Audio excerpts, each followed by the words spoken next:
আমাদের দেশের টাকা বিদেশে পাচার করার যে অর্থনীতি, ব্যাংক লোপাটের অর্থনীতি এবং এই অর্থনীতির মধ্য দিয়ে যে অলিগার্ক মাফিয়া শ্রেণীর উত্থান ঘটেছিল, সেটাই সমাজে বৈষম্যটাকে প্রকট করেছে। ফলে গণ অভ্যুত্থানের মধ্যে বৈষম্য বিরোধী ছাত্র আন্দোলন, এই কারণে এই ব্যানার বা এই স্লোগানটা এত বেশি জনপ্রিয় হয়েছিল। আমরা যখন কোটা সংস্কার আন্দোলনটা শুরু করি, তখন আমাদের কাছে এটা স্পষ্ট ছিল যে এই আন্দোলনটা কোটা সংস্কারের দাবিতে হলেও এর পিছনে একটা ব্যাকগ্রাউন্ড আছে এবং আমরা খুবই সচেতনভাবেই আমাদের আন্দোলনের নাম দিয়েছিলাম বৈষম্য বিরোধী ছাত্র আন্দোলন। আমাদের সেই একটা নৈতিক জায়গায় স্বার্থের আন্দোলনে করলে এটাকে আমরা বেশি দূর আগাতে পারবো না। ফলে আমরা শুধুমাত্র চাকরির আন্দোলন হয়তো আমাদের প্রধান দাবি ছিল, কিন্তু আমাদের ব্যানার নাম ছিল বৈষম্য বিরোধী ছাত্র আন্দোলন। এবং আপনাদের মনে থাকার কথা, সেই সময় কিন্তু শ্রমিকের মজুরির দাবিতে আন্দোলন হচ্ছিল, দ্রব্যমূল্যের অনেক ঊর্ধ্বগতি, কর্মসংস্থানের দাবি ইত্যাদি দাবিগুলো ছিল। ফলে সমাজের এই বৃহত্তর দাবিগুলোকে কানেক্ট করার জন্যই আমরা বৈষম্য বিরোধী ছাত্র আন্দোলন ব্যানার বা এই স্লোগানে শুরু করি, যেটা পরবর্তীতে রাজনৈতিক দাবির দিকে চলে যায়।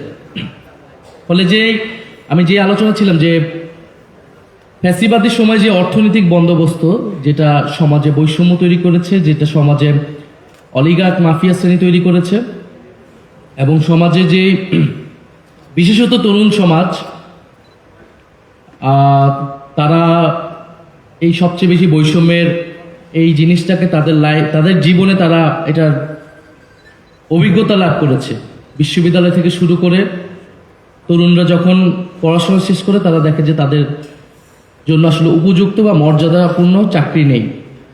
এবং আমরা যারা পাবলিক বিশ্ববিদ্যালয়ে পড়েছি, পড়াশোনা শেষে হয় বিদেশ চলে যেতে হবে, অন্যায় সরকারি চাকরি। যখন সরকারি চাকরিতেও কোটার মতো বৈষম্য ব্যবস্থাটা থাকে, সেইটা আসলে আর মেনে নেওয়া সম্ভব হয় না। সেখান থেকে কিন্তু এই আন্দোলনের যাত্রা। ফলে খুবই স্থূলভাবে দেখলেও এই গণ অভ্যুত্থানের শুরুটা ছিল যে একটা অর্থনৈতিক আকাঙ্ক্ষা থেকে, একটা চাকরির দাবি থেকে, কিন্তু এর পিছে কাজ করেছে যে সমাজের যে বৈষম্য ঘনীভূত হয়েছে তার বিরুদ্ধে যে পুঞ্জীভূত ক্ষোভ এবং অন্যদিকে যে রাজনৈতিক দমন পীড়ন, সেই সকল কিছু সম্মিলন হয়ে তার বিরুদ্ধে জনগণ আসলে রাজপথে নেমেছে। এবং এই বৈষম্য বিরোধী ছাত্র আন্দোলনের আপনি যদি আরো পিছনে যান, গত এক দশকে গুরুত্বপূর্ণ অন্তত 3টি ছাত্র আন্দোলন হয়েছে। প্রথমটি হচ্ছে প্রাইভেট বিশ্ববিদ্যালয়ের ভ্যাট বিরোধী আন্দোলন, দ্বিতীয়ত হচ্ছে 2018 সালের কোটা সংস্কার আন্দোলন এবং নিরাপদ সড়ক আন্দোলন। এবং এই 3টি আন্দোলনও এই গণ অভ্যুত্থানের প্রেক্ষাপটের সাথে জড়িত। 3টি আন্দোলনের সাথে অর্থনৈতিক আকাঙ্ক্ষা জড়িত। যে অর্থনৈতিক যখন সংকট হচ্ছে, চাপ তৈরি হচ্ছে, সাধারণ মানুষের উপর ভ্যাট বাড়ানো হচ্ছে, স্টুডেন্টদের উপর ভ্যাট বাড়ানো হলো, প্রাইভেট ইউনিভার্সিটি স্টুডেন্টরা কিন্তু তখন রাজপথে নেমে এসে সেটার প্রতিবাদ জানালো। অর্থাৎ সমাজে যে অর্থনৈতিক লুটপাট এবং সংকট তৈরি হচ্ছে, তার চাপটা সরাসরি এসে পড়তেছে জনগণের উপরে এবং আরো স্পেসিফিক্যালি স্টুডেন্টদের উপরে, তরুণদের উপরে। এবং তরুণরা প্রথম এটা বিদ্রোহ করলো ভ্যাট বিরোধী আন্দোলনের মধ্য দিয়ে। দ্বিতীয়ত 18 সালে এই কোটা সংস্কার আন্দোলন, 24-এর আন্দোলনটা প্রথমে শুরু হয়েছিল, 18 সালে আন্দোলনও, সেখানেও মূলত চাকরির আন্দোলন, কর্মসংস্থানের আন্দোলন এবং সেই সময় কোটার একটা সুরাহা করা হয়েছিল। এবং ওই বছরই আরেকটি বড় আন্দোলন হয়, যেটাকে আমরা কিশোর বিদ্রোহ হিসেবে আখ্যায়িত করি, সেটা হচ্ছে নিরাপদ সড়ক আন্দোলন। নিরাপদ সড়ক আন্দোলনটা মূলত হচ্ছে নগর পরিকল্পনার প্রশ্ন।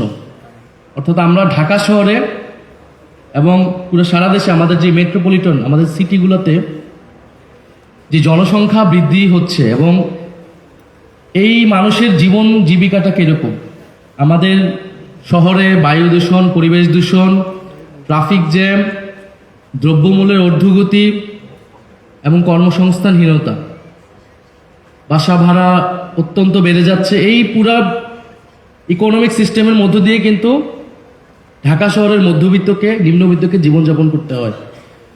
ফলে নিরাপদ সড়ক আন্দোলনটা ছিল কিন্তু সেই একদম নগর পরিকল্পনার গোড়ার প্রশ্নটা, যে এই নগরকে আমরা আমাদের মতো সজ্জিত করতে পারি না। এই নগর মানুষের জীবনের জন্য হুমকি স্বরূপ।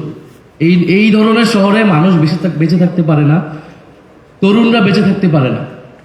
সেই প্রশ্নটাই কিন্তু তারা নিরাপদ সড়ক আন্দোলনের মধ্য দিয়ে আসলে উঠে আসার চেষ্টা হয়েছিল। সেই আন্দোলনগুলা, ভ্যাট বিরোধী আন্দোলন, কোটা সংস্কার বা নিরাপদ সড়ক, এই আন্দোলনগুলা শেষ পর্যন্ত রাজনৈতিক প্রশ্নে যেতে পারেনি, রাজনৈতিক দাবিতে পরিণত হতে পারেনি, রাজনৈতিক লড়াইয়ে পরিণত হতে পারেনি। যেটা এসে পরিণত হয়েছে 2024 সালের গণ অভ্যুত্থানে। অর্থনৈতিক আকাঙ্ক্ষার দাবিতে শুরু হলেও এটা রাজনৈতিক লড়াইয়ে পরিণত হয়েছে। কেন পরিণত হয়েছে? কারণ সরকারের উপর থেকে বিন্দু পরিমাণ ট্রাস্ট উঠে গিয়েছিল। যে সরকারটা ছিল, যে এই সরকার কোনোভাবেই তাকে আর আস্থায় রাখা যাচ্ছে না। সে যা কিছুই বলুক না কেন, এক পর্যায়ে সে কোটার দাবি বা সবকিছুই দাবি মেনে নিল, কিন্তু তারপরে এই সরকারের প্রতি কোনো ধরনের আস্থাই কিন্তু আসলে যারা আন্দোলনকারী আমরা ছিলাম বা তাদের ছিল না। ফলে এবং মানুষের ভিতরে এই অভিজ্ঞতা হয়েছে গত 15 বছরের মধ্যে দিয়ে। গত 15 বছর তো অনেক আন্দোলন হয়েছে, ব্যর্থ হয়েছে। ফলে অভিজ্ঞতাটা হলো যে শেষ পর্যন্ত আমরা রাজনৈতিক লড়াইয়ে না গেলে, চূড়ান্ত লড়াইয়ে না গেলে আন্দোলন সফলতা হবে না। ফলে এটা অবধারিতভাবে গণ অভ্যুত্থানের দিকে গিয়েছে। ফলে আমি মনে করি যে আমাদের এই যে গণ অভ্যুত্থানের যে প্রেক্ষাপট, এখানে দুইটি বিষয় খুবই গুরুত্বপূর্ণ নিয়ামক হিসেবে কাজ করেছে। একটা হচ্ছে কর্মসংস্থান এবং তরুণরা কি করবে। আসলে আমাদের সমাজে এই যে ডেমোগ্রাফিতে এখন তরুণের সংখ্যা এত বেশি, এই তারুণ্যের সৃজনশীলতা এবং শক্তিকে রাষ্ট্র কিভাবে কাজে লাগাবে, এটা আমাদেরকে ঠিক করতে হবে। দ্বিতীয়ত, সিটিগুলোতে, মেট্রোপলিটনগুলোতে যেই উঠতি মধ্যবিত্ত তৈরি হয়েছে, এবং আপনি যদি ঢাকা শহরের দিকে দেখেন, ঢাকা শহর কিন্তু এক্সপান্ড হচ্ছে, ক্রমাগত এক্সপান্ড হচ্ছে, জনসংখ্যা বাড়ছে। ফলে এই যে উঠতি মধ্যবিত্ত, তার জীবন জীবিকা, তার হাউজিং, তার গণপরিবহন, তার কর্মসংস্থান, এটার একটা সুরাহা করা লাগবে। এবং পাশাপাশি আমাদের একেবারে যে নিম্নবিত্ত এবং শ্রমিক, তাদের জীবন জীবিকার ব্যবস্থা, শুধু মজুরির প্রশ্নটা আমরা কথা বলি, কিন্তু তার সন্তান কোথায় কিভাবে পড়াশোনা করবে, স্বাস্থ্য ব্যবস্থার সুযোগ সুবিধা সে পাবে কিনা, শিক্ষার সুযোগ সে পাবে কিনা, এই প্রশ্নগুলোর সুরাহা যদি আমরা না করি, আমাদের কিন্তু অর্থনৈতিক যে আকাঙ্ক্ষা গণঅভ্যুত্থানে সেটি পূরণ হবে না এবং বারবারই মানুষ রাজপথে নামবে। এই তরুণরা রাজপথে নামবে, এই উঠতি মধ্যবিত্ত, নিম্ন মধ্যবিত্ত বারবারই কিন্তু রাজপথে নামবে। ফলে আমরা আমাদের যেই নতুন বন্দোবস্তের কথা বলি, নতুন বাংলাদেশের কথা বলি, তার অর্থনৈতিক পরিকল্পনার কোর জায়গায় এই বিষয়গুলোকে যদি আমরা মাথায় রাখি, যে আমাদের শহরগুলোকে আমরা কিভাবে গড়ে তুলব, নগর পরিকল্পনা তার পরিবেশ জলবায়ুকে ধারণ করে আমরা কিভাবে নগর গড়ে তুলব, নগরের গণপরিবহন এবং তরুণদের কর্মসংস্থান এবং উদ্যোক্তা আমরা কিভাবে তৈরি করব। আমরা বড় ব্যবসায়ীদের কথা বলতেছি, তাদের ব্যবসায়ী সুযোগ সুবিধার কথা বলতেছি, কিন্তু আমাদের সবচেয়ে বেশি গুরুত্ব দিতে হবে ক্ষুদ্র এবং মধ্য শ্রেণীর যারা উদ্যোক্তা রয়েছে, তাদেরকে কিভাবে আমরা বিকশিত করতে পারি, আমরা আমাদের ডিজিটাল ইকোনমিকে কিভাবে বিকশিত করতে পারি। আমাদের কিন্তু প্রবাসে তরুণরা পড়াশোনা করতে যাচ্ছে, সেখানে তারা চাকরি করছে, ব্যবসা করছে এবং তারা কিন্তু দেশের সাথে যুক্ত হতে চায় অর্থনৈতিকভাবে। আমরা এবার হয়তো ভোটাধিকারের মাধ্যমে রাজনৈতিকভাবে তাদেরকে যুক্ত করছি, কিন্তু তারা অর্থনৈতিকভাবেও যুক্ত হতে চায় এবং এটা একটা বড় সম্ভাবনা এবং শক্তির জায়গা। এই বিষয়গুলো আমরা কিভাবে কাজে লাগাতে পারি। দ্বিতীয়ত, আমাদের অর্থনীতির মূলে আমরা বিগত সরকারের আমলে আমরা অবকাঠামোগত উন্নয়নের কথা অনেক বেশি শুনেছি। উন্নয়নের কথা আমরা শুনেছি যেটা মূলত ইনফ্রাস্ট্রাকচার বেসড, কিন্তু আমাদের ইকোনমিটা জাস্টিস বেস হতে হবে, একটা ন্যায়ভিত্তিক অর্থনীতি, যে ইকোনমিটা মূলত সমাজে বৈষম্যটাকে কমিয়ে আনার সত্যিকার অর্থে সেই পলিসিটা থাকবে, যেখানে প্রতিযোগিতামূলক বাজার ব্যবস্থা যেমন থাকবে, অন্যদিকে রাষ্ট্রের কল্যাণ নীতিও একই সাথে থাকতে হবে।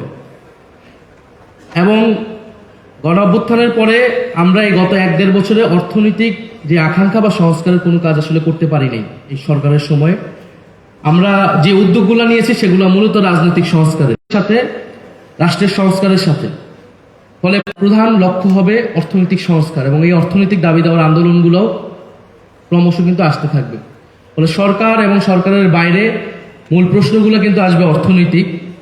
ফলে আমরা যে সুশাসনের কথা অনেকেই বলছেন, এর আগে দুর্নীতির কথা বলেছেন, দুর্নীতির জন্য এককভাবে আমলাদেরকে দায়ী করার পক্ষে আমি না, এককভাবে রাজনীতিবিদদেরও দায়ী করার আমি পক্ষে না। আমরা জানি যে এই দুর্নীতি পুরোটাই একটা চক্র, একটা নেক্সাসের মাধ্যমে পরিচালিত হয়, যেখানে দুর্নীতিগ্রস্ত আমলা, যেখানে দুর্নীতিগ্রস্ত রাজনীতিবিদ এবং যেখানে মাফিয়া ব্যবসায়ী তাদের কালো টাকায় কিন্তু ইনভেস্ট করে, আমলাদের পিছে তারা করে, রাজনীতিবিদদের পিছে করে, এবং এই আগামী নির্বাচনও এটি ব্যাপকভাবে ব্যবহৃত হবে। ফলে নির্বাচনে যদি আমি এই কালো টাকা বন্ধ করতে না পারি, তাহলে কিন্তু আসলে নির্বাচন পরবর্তী সময়ে দুর্নীতি বন্ধ করা সম্ভব না, এখন যে যতই কমিটমেন্ট দিক বা যতই চমকপ্রদ কথা বলুক না কেন। ফলে এই যে দুর্নীতির নেক্সাস, সেই নেক্সাসকে আমাদেরকে ভাঙতে হবে, না হলে আমরা আসলে দুর্নীতি রাষ্ট্র থেকে, প্রশাসন থেকে দূর করতে পারবো না এবং আমরা সুশাসনের প্রতিষ্ঠা করতে পারবো না। দ্বিতীয়ত, আমরা রাষ্ট্রের সংস্কারের কথা যেরকম ভাবে বলতেছি, আমরা যদি সামাজিক মূল্যবোধের পরিবর্তন না ঘটাতে পারি, তাহলে এই সংস্কার বা টেকসই হবে না এবং সমাজে স্থিতিশীলতা হবে না। ফলে আমাদেরকে গণ অভ্যুত্থানের পরে সমাজে কিন্তু এটা ব্যাপকভাবে প্রভাব বিস্তার করে, মানুষের মাইন্ডসেটে পরিবর্তন করে। এটা হয়তো আমরা এখনো রিয়েলাইজ করতে পারতেছি না, কিন্তু সামনের দিনগুলোতে এটা আসবে। এবং আমরা সমাজের যে ফ্যাসিবাদ আছে, এবং আমরা এখন নানা ধরনের আলামত দেখতে পাচ্ছি সামাজিক ফ্যাসিবাদ উত্থানের, সেই ফ্যাসিবাদের যদি উত্থান ঘটে, তাহলে কিন্তু বিদেশি বিনিয়োগরাও, বিদেশি পুঁজিও এখানে আসবে না এবং দেশে স্থিতিশীলতাও তৈরি হবে না। ফলে আমাদের যেমন রাজনৈতিক স্থিতিশীলতা লাগবে, সুশাসন লাগবে, একইভাবে সামাজিক স্থিতিশীলতাও লাগবে। আমি মনে করি যে গণ অভ্যুত্থানের পরে আমাদের একটা সুযোগ ছিল, আমরা বৈপ্লবিক কায়দায় হয়তো অনেকগুলো সমস্যার সমাধান করতে পারতাম, সেই সুযোগটা আমরা মিস করেছি। যেহেতু আমরা সেই সুযোগটা মিস করেছি, এখন আমাদের দীর্ঘমেয়াদী পথে যেতে হবে।